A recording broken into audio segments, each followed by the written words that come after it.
Thank you. Thank you all, please. I know it's a warm day in Washington, but we could have got a lot worse weather in midday in Washington, D.C., so we're honored to have you. I'm honored personally to be able to join you today. And I know from the entire Trump administration, the president, who we heard earlier is overseas, to this great team behind us, we are proud to stand behind the men and women in blue, and we will keep on doing it every day for the next 3.5 years. God bless you.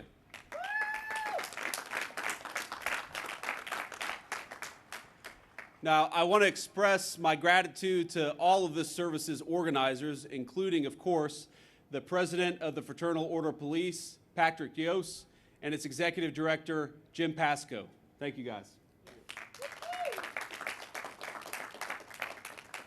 I want to thank Linda Lehman, president of the National FOP Auxiliary Board. Thank you, Linda. And the work that you all do, that everyone here does, to advocate on behalf of men and women in blue around our country is vital. You fight for law enforcement officers and their families. You help foster warm relations between the communities that law enforcement serves and the police officers who wear the badge. And most importantly, you make sure our great officers get the dignity and respect they deserve, including from people in power. You hold the people in this building to account, and you make sure they stand up for the men and women in blue. Thank you.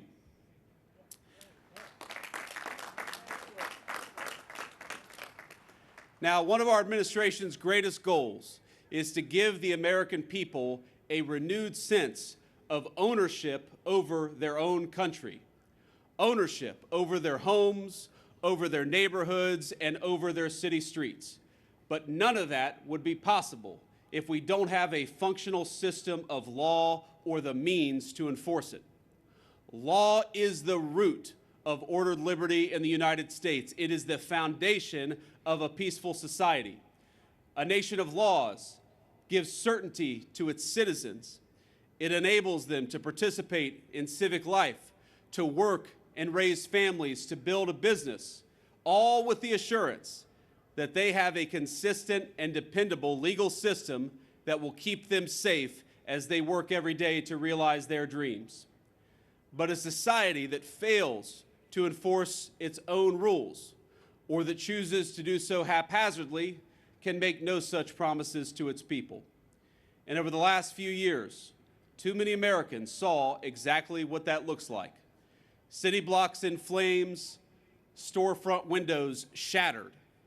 Countless citizens made victims to random crime and mob violence.